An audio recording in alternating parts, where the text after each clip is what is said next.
محترم سامعین و ناظرین، آج کی یہ اہم نشست رجب المرجب کے مہینہ میں بہت ہی اہمیت کی حامل ہے۔ آج میں آپ کے سامنے مختصر وقت میں مختصر چند باتیں عرض کرنے کی لب کشائی کر رہا ہوں۔ امید ہے کہ آپ نہایت توجہ سے اور نہایت ہی یکسوئی کے ساتھ میری ان معروضات کو سن کر اس پر ضرور غور کریں گے کہ آیا کہ ہم اسلام کے کس درجہ میں اور ایمان کے کس درجہ میں زندگی بسر کر رہے ہیں۔ محترم سامعین، یہ رجب کا مہینہ ہے۔ عام طور پر رجب کے مہینے کو کوئی اہمیت نہیں دی جاتی۔ سب سے پہلے یہ سمجھیں کہ رجب کا مہینہ ان 4 بزرگ مہینوں میں سے ہے جو حرمت والے ہیں، ان میں رجب کا مہینہ ہے۔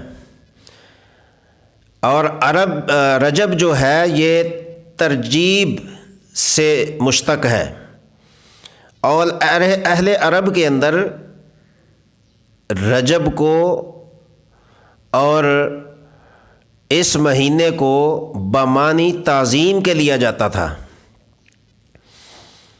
کہ ادب والا مہینہ، بزرگ مہینہ۔ اور اس رجب کے مہینے کو اللہ تعالیٰ نے اتنا مقتدر اور اتنا باوقار بنایا ہے کہ عرب کے لوگ جو تھے وہ چونکہ عربی زبان میں بڑی مہارت اور بڑی فصاحت بلاغت رکھتے تھے، وہ کہتے تھے رجب تو شہرن، کہ یہ مہینہ بزرگ مہینہ ہے۔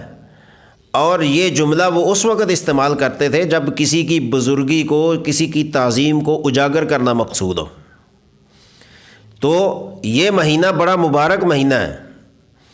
اور دوسری بات یہ سمجھیں کہ اس مہینے کو اللہ تعالیٰ نے اس قدر باوقار اور عظیم بنایا ہے، اس کی عبادات اور اس کے ذکر اذکار اور اس کی نمازیں اور اس کے جمعے اور اس کے جتنی بھی عبادات ہیں، اللہ تعالیٰ نے اس کو بہت اونچا اور اعلیٰ درجہ عطا فرمایا۔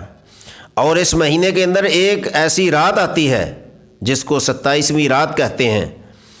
وہ رات بہت ہی اعلیٰ اور قیمتی رات ہے۔ اس رات کے بارے میں تفصیلاً نشست کروں گا انشاءاللہ ان قریب۔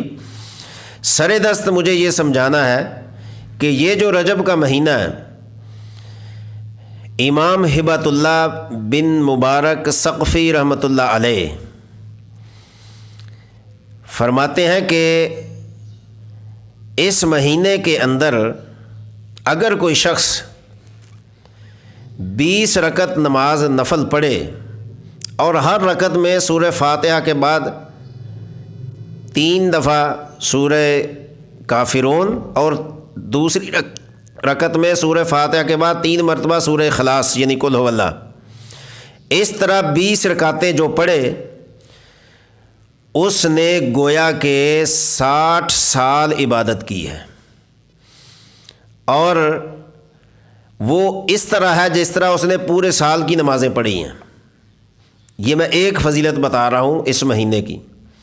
اور اگر میں اس مہینے کی عبادات میں حضرت عبداللہ بن عباس رضی اللہ عنہما کے خیالات کا اظہار کروں، اور اس مہینے کے بارے میں حضرت ابو ہریرہ رضی اللہ تعالی عنہ کی جو روایات ہیں میں اس کے بارے میں ذکر کروں، اور اسی مہینے کے بارے میں حضرت امام حسین، امام حسن رضی اللہ عنہما کی جو روایات ہیں اگر میں ان کو زبان پہ لاؤں تو اس کے لیے تو بہت وقت چاہیے، بڑی طویل نشست چاہیے۔